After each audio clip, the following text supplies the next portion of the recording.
এসেছি। মেয়েটা এবার হাসি দিয়ে বলল, আমিও তো কবরের বাসিন্দা, তবে এই কবরস্থানের না, অন্য কবরস্থানে আমার কবর।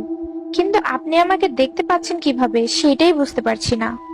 আমি একটু হকচকিয়ে গেলাম। নিশ্চয়ই সে আমাকে ভয় দেখানোর চেষ্টা করছে।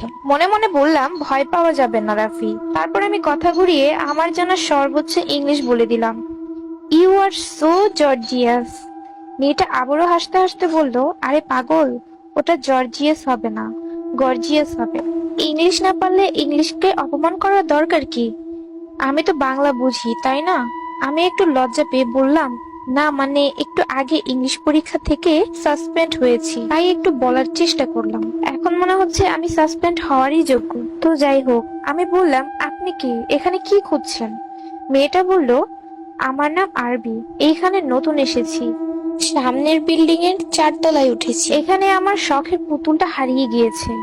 আমি স্বপ্নে দেখেছি পুতুলটা এই কবরস্থানে কোথাও আছে, তাই সেটা আমি খুঁজতে এসেছি। আমি এবার হাসতে হাসতে বললাম, স্বপ্নে দেখেছেন বলে কি সেটা এখানে পাবেন? স্বপ্নে কি সবসময় সত্যি হয় নাকি?